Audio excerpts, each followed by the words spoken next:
Now at 6, a local high school coach and a racist remark. When you entrust people in authoritative positions, like a superintendent, like a coach, like a teacher, we have a moral obligation to do everything we can to break down barriers. The comment to a player that forced a football coach to resign. Also, Cleveland School Levy, the secret campaign to block our area's largest district from passing what it calls much-needed funding. Breast Cancer Awareness Day. I continue to live my life because I feel like I have a lot of life still to live. A local woman battling the disease for more than 30 years stresses the importance of getting screened, even during the pandemic. And on to the off-season. I haven't really thought about it deeply enough to say, wow, this could actually be my last game. A heartbreaking playoff loss. Now Jim Donovan on the major changes you could see with the Indians before spring training. From the WKYC studios, this is What Matters Most. Tonight, for reasons that have nothing to do with his win-loss record, a high school football coach is out of a job. Good evening, I'm Russ Mitchell. And I'm Laura Casho. He's accused of making what's being called an inappropriate joke to a player. Tiffany Tarpley now with reaction. The Nordonia High School football team is back on the field for practice, but without one of its assistant coaches. He's been coaching for us for 8 years, and this was something that I never would have expected. Superintendent Joe Clark says that coach resigned after an incident where he told a black player, quote, "I asked for a quarterback, not a quarter black." The player called his parents. His parents came to the stadium and spoke with the athletic director, who reported it to Clark. People who are speaking that it's just a joke probably don't have the background and history of generations and generations of systemic racism. In a document sent to the state regarding this incident, 3 News has learned the identity of that former assistant coach, Greg Poulin.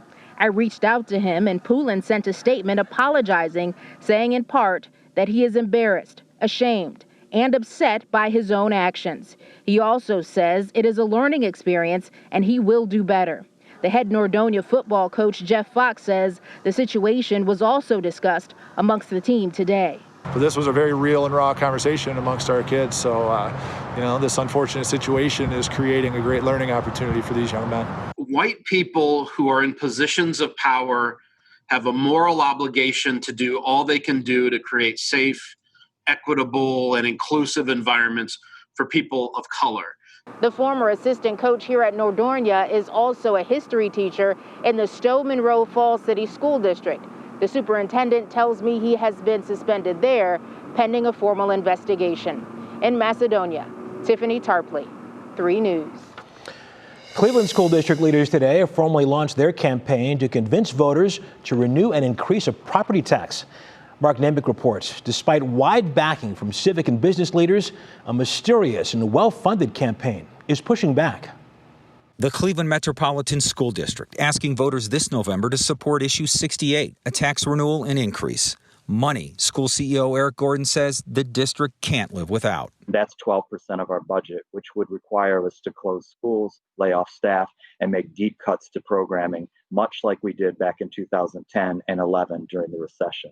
The underlying tax, first passed in 2012, came with an expiration date and promises the district would show progress before asking for more money. And our math scores, reading scores, parent engagement, student attendance, and graduation rate have all consistently improved. But a group calling itself Cleveland's Future Fund has twice mailed city voters a glossy, full-color flyer charging the schools haven't accounted for the money, and the new request would amount to a $98 million tax increase over 10 years. The new levy would boost school taxes by about 20%, from the current 15 mil rate to 20 mils. That's only about $7 more a month for some homeowners, but significantly more for large property owners. State records and an unreachable return address shield the people behind the opposition campaign. We see it in presidential politics, congressional races, even in governor's races, but never on this kind of local level of a school levy campaign. So it's in my mind, it's a cowardly act. I think that if you do want to oppose the school levy, maybe you have your reasons, but just say so and put your name on it. It's very difficult for us to answer this sort of surprise attack when we don't even know who's making it. The people behind the anti-levy campaign used a Dayton lawyer to set it up in a way that will make it difficult to find who's behind the group. And I asked Gordon about that today, and he said he's most disappointed by the opposition because he believes educating some of the poorest kids in the country, helping them get better jobs, will be more beneficial to the region than any tax decrease. Russ? Okay. Mark Namick, thank you. The state of Ohio confirms 1,327 new cases of the coronavirus today. That's a little more than a couple hundred higher than the 21-day average. The state reports 13 new deaths. That's below the 3-week average. Today, Governor DeWine acknowledged the rising number of coronavirus cases here in Ohio. In fact, Richland County is now at a level 4 on the COVID-19 watch list, meaning the county is seeing widespread infection. The governor issuing a plea for everyone to keep wearing a mask and to stay vigilant. I know everybody's tired. I'm sick of it. You're sick of it. We're all sick of it. But we got to hang in here. Look, we're tough. We're Ohioans. We've been at this 7 months or so. And it's not easy. But we just got to keep going or we're going to have these outbreaks. The governor also says the state health department is keeping a really close eye on the number of older adults now being infected with COVID-19, since that is the age group that is seeing the most rapid rise in cases. Today is the start of Breast Cancer Awareness Month. According to the CDC, other than skin cancer, breast cancer is the most common cause of cancer in women. In fact, 1 in 10 women will be diagnosed with breast cancer under the age of 45. Our senior health correspondent, Monica Robbins, has the story of one woman's 30-year fight. All I could think about is I'm going to die. It was 1990 and Renee Bonner just learned she had breast cancer. But right away, her husband, Robert, eased her mind. He told me he loved me and he didn't marry me for my breast, whether I had a mastectomy or not. Let's just think about fighting. She had reason to fight. She wanted to see the future of her children, be there for graduations, weddings, vacations, and of course, grandchildren. So she shared her journey with friends and family. Some would call me and say prayers on the phone. Others would bring me meals. Others would call me with jokes and laugh, and we laugh and talk. Everyone knew. For 30 years, she's inspired those close to her to get their mammograms because she wants women to know. Having breast cancer is not a death sentence. As long as you don't skip screenings or seeing a doctor if you think something is wrong. If you have cancer, it'll be picked up at a much earlier stage with a much better prognosis. Renee's type of cancer did return, and she's in treatment, but that's not stopping her. I continue to live my life because I feel like I have a lot of life still to live. And if she can get chemo during COVID, anyone can get their mammogram. Monica Robbins, 3 News. All right, Rush, it is no doubt a tough day for the Indians and, of course, for fans today. You were so correct. After a drama-filled night, the season is over for the home team, thanks to those darn Yankees. Right? Jim Donovan joined us What to Look For with more on what to look for in the offseason. Hey, Jimmy. Hello, Russ and Laura. Russ, you're being kind with the way you describe the Yankees. They've been described a lot worse than that. It took 4 hours and 50 minutes to play that marathon game last night. The Indians took a lead finally into the 9th inning, 9-8. And I thought we were going to be playing baseball again tonight in a third and deciding game. But something happened that hadn't happened all year. Brad Hand blew a save opportunity and gave up 2 runs to the Yankees. And the Indians could not counter, and they ended up losing 10-9. But now there are more losses probably on the horizon. The season is over, and as we do at the end of each Indian season in recent years, we count down on Francisco Lindor's stay here in Cleveland. Now, he did not have a good playoff series. He had 1 hit in the entire 2 games against the New York Yankees and left a lot of guys on base. He did not really have a typical Lindor year. And now contractually, he's down to 1 year left to go on his Indians contract. And unless the Indians can come up with a long-term deal and a boatload of money for him, it would seem apparent that the Indians would probably be forced to trade him in the offseason to get something back in return. Lindor talked about that today. I would love to say yes to spend money, but it's Dolan's money, and Chris Antonetti knows what he's doing. He knows when to spend money, when not to spend money. So that's their problem, man. I don't deal with that. Okay. He said he'd love to stay. He loves playing here. He loves playing for Terry Francona. He loves the guys on the team, too, and he loves the city. But he also feels it's time to get paid. Now, as far as Dolan's money is concerned, not only the Dolan family, but anybody that owns a Major League Baseball team right now is coming off the worst year imaginable economically. There have been no fans, no ticket revenue, no concessions, nothing in the way coming in. So the free agent market is going to be a little skimpy for Francisco Lindor if he hits the market. I just don't know who can afford hundreds of millions of dollars right now with no promise that baseball is going to return to a normal season coming up next year.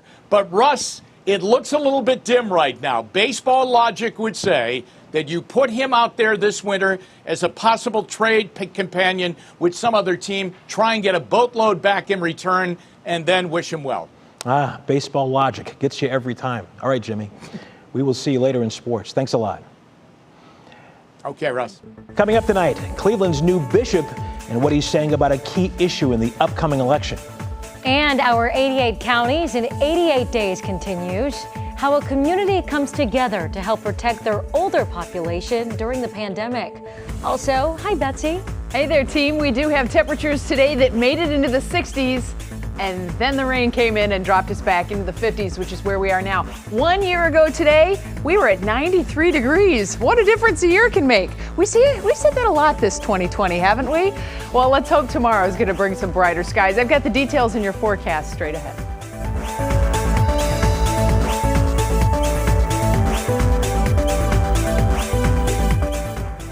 What Matters Most is sponsored by Window Nation. Online at windownation.com. The leader of Northeast Ohio's nearly 700,000 Catholics is asking his flock to make the abortion issue its top priority this election day.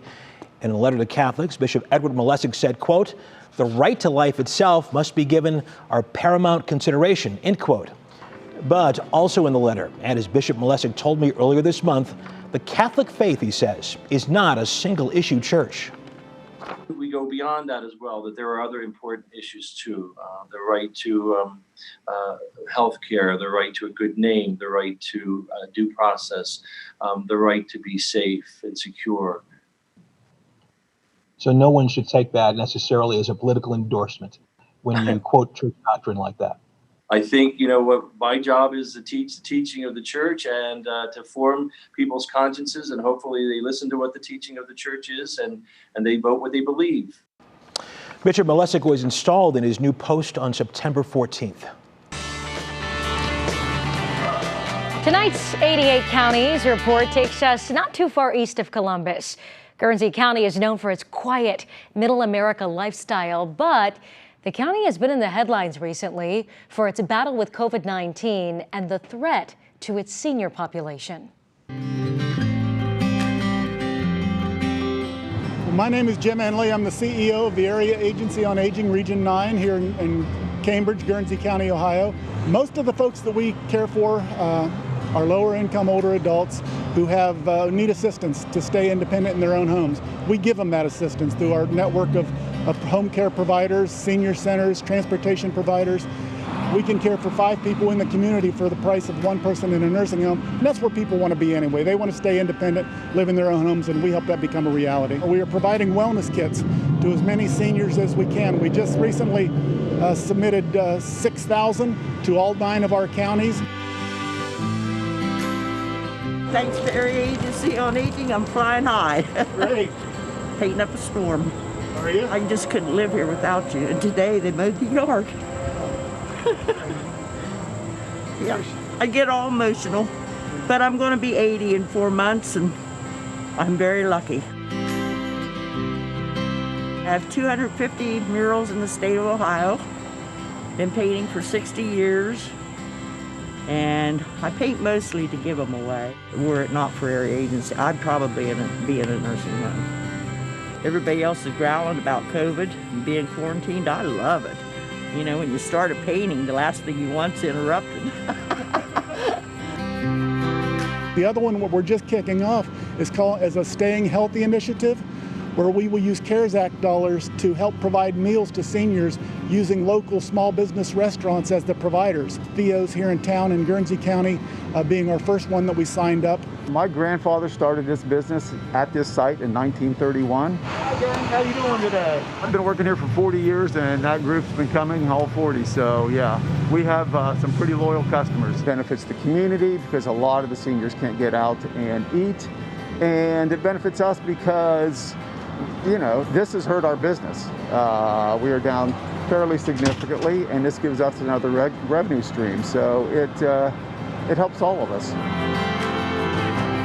If you want to grow old gracefully and with just a touch of class, call the Area Agency on Aging. And tell us your stories. Text your ideas to 614-460-3796, and we might just bring that RV to your community. Again, text 614-460-3796. Time is now 6:17. All right, Russ, the start of a new month. My grandfather always says my favorite color is October. We're here. That is perfect. I love October, and today was one of those kind of weird days. In fact, I told a friend of mine, hey, it's a nice day. Put the top down in the convertible. And then? It started pouring. Yeah. Another reason why you should listen to Betsy Kling. This is true. And not me. Right, Betsy? Well, it all depends upon timing and location, Russ. We go over this every time the convertible comes out. I'll figure it out. Location, location, location, timing, timing, timing. And don't forget, wash your hands and get your flu shot. Over the next few hours, we have temperatures that are going to hover here in the low 50s and upper 40s. Scattered rain is definitely happening, but at the same time, we also have peaks of sun that are happening across Northeast Ohio. The radar is very active at this hour. It's been active all afternoon. Once again, we started off with sunshine, but boy, that little bit of sunshine got things moving as far as the convective situation through the day today. And we're still dealing with scattered heavy downpours. You're probably going to get some small hail out of this and also some lightning and thunder. Heavy rain just now moving into LaGrange Township. So heads up for North Ridgeville, Eaton Township, and then over into Grafton and Columbia Station. Straight down toward Wellington. You may even hear a few rumbles of thunder to the west. New London, Fitchville, and then down into northern portions of Ashland County, getting some of those scattered rain showers too. Not to be outdone, just northeast of downtown Cleveland, we have a heavy rain shower. It's about to come into Bracknell area, over toward Euclid, and then straight up toward Eastlake, Menor, Fairport Harbor, and then eventually out toward Madison on the Lake and Geneva on the lake too. So this is a pretty intense little shower that's coming in off the lake. Matt Standridge was standing out at the Solstice Steps at Lakewood watching this as it came by, and he posted some pretty incredible videos and pictures to his Twitter feed. That's Standridge with a D. WX on Twitter. You can follow him there. More scattered rain then off to the south into Portage and Trumbull counties. That's all headed out toward the state line area. As I mentioned, it is chilly. We're sitting here in the 50s, and that southwest wind has been rather brisk through the day today. That's kind of helped us out as far as the temperature situation goes, because the air to the north of us is even colder. We'll have another wave of energy moving through late tonight, so the shower threat doesn't go away tonight as this next batch of very chilly air starts to settle in for the next couple of days. National Designer hour-by-hour forecast. There you see the rain that stays with us overnight tonight. Look at the temperatures farther south, though. You get to those outlying areas, very good frost potential in some locations. Now, we're going to have some wind. That'll help us out a little bit, but mid and upper 30s farther south. We'll start the day tomorrow with the rain chances, and I think we're going to go on-off rain as we get into the afternoon, too. Universal Windows Direct forecast does have us eventually clearing out by Saturday, but temperatures stay in the 50s. We're going to be upper 50s, close to 60 all the way into Monday, and then we'll pop back toward more seasonable temperatures as we head through the middle of next week. Jimmy's up next with another look at sports. This sports report is sponsored by the people-pleasing people at Serra Auto Park in Akron. Hi, everybody. The baseball season came to an end at about 1:13 this morning. The Yankees finish off a two-game sweep over the Indians in very different ways. A blowout in Game 1 and a marathon grinder in Game 2. 4 hours and 50 minutes long. 2 weather delays. And then a lot of walks. Indians pitching gave up 12 walks in the game last night. The game went back and forth. The Indians took a 9-8 lead into the 9th inning finally, but Brad Hand couldn't hold on to it. The Yankees rallied for a couple of runs, and they ended up beating the Indians by a score of 10-9. What a shame. The cards just weren't dealt for us to continue, which is okay. We just got to learn from a lot of these guys. We're in the postseason for the first time. I think that experience, getting that experience under their belt's going to go a long way, especially, going into next year. So let's talk about next year, okay? It could be a lot of different looks to the Indians in a lot of different levels. Let's go through some of the topics. We start at short. Francisco Lindor was last night his final game at Progressive Field in Cleveland as a member of the Indians. It very well could be. He's only got 1 more year left to go on his contract before he would hit free agency, and the Indians can't seem to be in the ballpark in the way of what he wants to be paid and what they're willing to pay him. So he talked about that, the fact that might have been it last night. I haven't really thought about it deeply enough to say, wow, this could actually be my last game. Another issue, manager Terry Francona, who had a tough year health-wise. He only managed the Indians for 20 games. Sandy Alomar took it the rest of the way, and Tito could not manage the team in the postseason. So what is his future with the team? I know he loves to be in that dugout, but is his health going to be okay? Then, of course, remember, we go back to opening day. The Indians announcing that they're investigating changing their name. Will they be the Indians when they gather next year? And the other key issue is, how do they recover from an economic punch that they took this year, where they and everybody else in baseball lost so much money, but it really hits that franchise like the Indians. Now to the Browns as they get set to go to Dallas over the weekend. The Cowboys come in at 1-2. The Browns come in at 2-1, and they've won 2 in a row. And Dallas gives up a lot of points, Odell Beckham Jr. How do you beat them? I think we're just finding ways to win right now, to be honest. It's like you play basketball and someone's right-handed and you can't force them to go left. Why would you even go left? That's what I always say. So we're just doing what works right now and what's getting us wins. Makes sense to me, Russ and Laura. See you at 7. All right, Jimmy and Sarah are back at 7 o'clock for Front Row. Thanks for watching. Have a good night, everyone.